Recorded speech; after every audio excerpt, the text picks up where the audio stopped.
Are you a fruit? 'Cause you a fine apple. You get it. I'm trying to be funny. Guys, it's Nina, and today I'm going to share my story time of my awkward first date.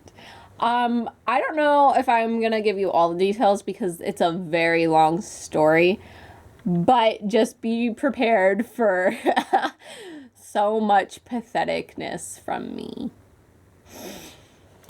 If you guys don't know, I feel like I was a late bloomer. I didn't get my first date until I was 17, almost 18 years old. And it was very awkward and full of nerves, and I had extreme social anxiety at this point. I was just getting treated for it, and so my anxiety was still pretty through the roof. So going on this date for me was just a huge struggle of emotions, and I was so scared. Before this date happened, I had a huge panic attack. And I convinced myself, I was like, I can't show up. I'm going to have to, like, cancel because I can't do this. At the time, I was with my friend, and she convinced me to go on the date. But I had to bring her as a third wheel because if she wasn't there, I was not going to show up. There was no way in hell that I would have been able to do it.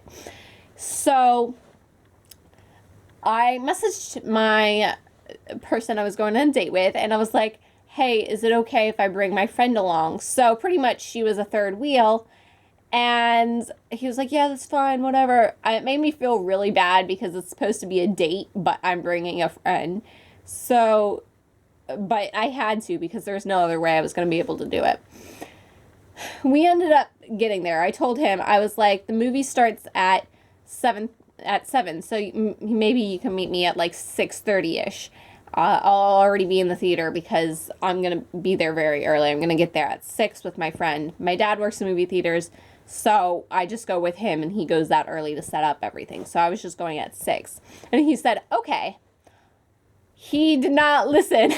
He shows up the same time I'm walking to the door of the movie theater. He shows up.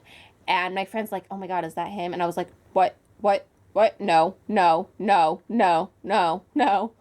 And I was having this internal battle of frustration. I was so scared. I was like, what is he doing here? No, he's not supposed to show up until I'm already seated, so I don't have to worry about picking a seat and making eye contact and finding conversation, you know? And no, he showed up at 6 o'clock. So there was an hour of just like waiting until the movie. We get there. He's like, oh, hi. And I was like, hi. And then my dad opens the door, and I immediately go straight for the bathroom so that he could not follow me. Me and my friend stay in that bathroom, and I have an emotional breakdown. I start crying. I stayed in that bathroom for about 30 minutes. This whole time, I have no idea what he's doing. I don't know if he's just, like, waiting outside the bathroom or, like, found a seat or what, or left. I totally thought he would leave because I was inside that bathroom for 30-plus minutes. I finally got the courage up. I stopped crying. I got the courage, and I walked out into the hallway. I went up the steps to go to the movie theater, and then I bolted to a hallway where I hid in a locker. If you guys don't know, this movie theater that I'm talking about is it's in a community center, and it used to be a high school, so there's a bunch of lockers there, and they're like tall, long lockers. I literally freaked out. My dad messaged me. He's like, where are you? This dude's waiting for you. And I freaked out because I thought my dad was going to yell at me. And I didn't want him coming out and seeing me. So I hid inside of a locker where I proceeded to cry yet again. I did not show up until to this date until after the movie started. So this dude has been waiting for like over an hour to meet me. And so we ended up sitting downstairs. I made my dad tell him to go downstairs and find a seat and that I would be there soon. Soon did not happen. Very soon. It was a long time. And so after the lights went out and the preview started to play, I convinced myself to go down there and meet him. He was already in the dark, and I was like staring at him. I was like, oh my God, oh my God, oh my God, I can do this. I'm going to just go sit next to him. No, I can't. No, I can't. And so I was literally like 10 feet behind him, just staring like, oh my God, oh my God, oh my God. I eventually got the nerve and I sat down and I was like, hi. And he was like, hi, how are you? I was like, oh, I'm good. I was not good. I was not good at all. So we go through this movie, we watch this movie, we don't talk at all. I am very uncomfortable. I was so scared of physical contact. Like, I didn't want him to accidentally brush against my shoulder. I didn't want him trying to hold my hand or put his arm around me. It freaked me so, like, I was so freaked out. So I scooted as close as possible to my friend.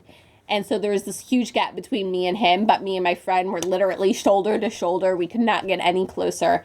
And I freaked out. And then I got really nervous. And when I was nervous, she would hold my hand for me. It was just a comfort thing that she did. So I was holding her hand, but not my date's hand. And you could tell that he felt very awkward about this whole thing. About like halfway through the movie, he got up and said that he needed to get out because he was going to go get some food. He comes back. He bought me a Reese cup. He knew that I liked Reese cups because we've been IMing back and forth. And so he holds out this Reese cup to me. He like undid the wrapper and everything. Was just holding it in his hand and holding it in front of my chest area.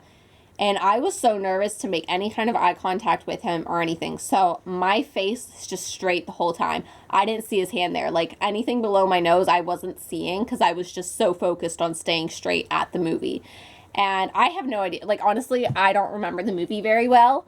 It was called Daddy's Home. But I don't remember it very well because I could not focus on the movie because the whole time in my head I was just like, oh my god, I'm gonna throw up, I'm gonna die, I'm having a heart attack. Is this what a heart attack feels like? And I was so nervous. So I don't know how long his hand was there, but I eventually looked down and I was like, what is that? And he's like, it's a Reese cup, because I couldn't see, it was dark. He's like, it's a Reese cup, I got it for you, do you want it? And I was like, yeah. And I was so nervous. Okay, this is the Reese cup. I was so nervous to like actually make contact with his hand. So I picked it up like this so that I would not touch his hand. And oh my god, it was so bad. Anyway, the rest of the night we didn't talk for the entire movie or afterwards really. And so we walked home, and he lived really like pretty much across the street from me. He was in college, so he lived in these dorm things. And he lived pretty much right across the street. So I figured we would walk that far together and then we'd go our separate ways. No. To make it worse, guys, we were walking, but there was 3 of us, and there's not room on the sidewalk for 3 people. So guess who walked together? Not me and him. Me and my friend walked together, and he was either in front of us. Some of the time he was in front of us just like leading, and sometimes he was behind us, but he and me never walked together. So it was very awkward. I felt so bad. And so when it comes to like separating ways, I was like, okay, bye. And he's like, no, I'm walking you home. And I was like, no, that's okay. You know, your house is right there. You can go. And he's like, no, I'm walking you home. And I was like, oh, okay. This date never ends. And so we start going down the street, and I come to my driveway. And, you know, at the end of the night, your first date, you guys expect a hug or a kiss or at least a handshake or something, acknowledgement saying goodbye. Nope. I did not make any eye contact. I didn't hug him or any physical contact. Didn't even look at him. I turned right into my driveway and speed walked to the back door. I was like, okay, bye. I didn't look at him and say that. I just started walking and shouted from behind me, hoping he'd hear me say, okay, bye. And he was like, bye. And then he like walked home, and that was it. And I got into my house, and my friend was sleeping over, so she was with me this whole time. And I was like, oh my god, that was terrible. He's never going to talk to me ever again. And I just was having a huge breakdown because I totally just humiliated myself. I made him feel terrible. Like, he probably thought like something was wrong with me or that he did something bad. I felt so awful. I was just having so much anxiety about it, though. It was nothing that he did. It was nothing personal. I was just so scared. And so I was crying. I was breaking down. I was like, he's never going to talk to me again. He probably hates me like I would hate me. But shortly after that, he messaged me, and he's like, thanks for showing up. I had a good time. And he's like, I hope we can have another date soon. And I was like, what the fuck? What date was he on? Because that was not good. And I freaked out. I was like, oh my god, he's talking to me. He doesn't hate me. And so we started talking again. We eventually went on a second date. And we ended up dating for about 10 months until I found out that he was actually a douche boy. Like a douchebag. A fuck boy. I was trying to combine those. Yeah, I mean, the relationship was terrible. But the fact that he put in the effort to deal with my I don't know if he was just like incredibly desperate, because I was very desperate. Um, but I wouldn't have dated me, so I have no idea why he tried to. Maybe he was desperate and really wanted a girlfriend, and I was the only option. I don't know, but I was touched that he was willing to go through that whole, because like for a really long time I was not comfortable with him, and he had to like forcefully kiss me for our first kiss because I was so scared. Anytime he went in, I duck, and I was like, you literally have to hold my face still and plant it on me and surprise me, because I'm never going to be comfortable with it otherwise. And that's what he did. He ended up trying to forcefully kiss me. And I know that sounds like abusive, but I told him to do it because I knew I was way too scared to do it, and I would never be okay with doing it. So that's how my first date went. Let me know your disaster stories down below. Have a wonderful fucking day. Please subscribe to this channel and my booktube channel if you have any interest in my life. Okay, bye guys.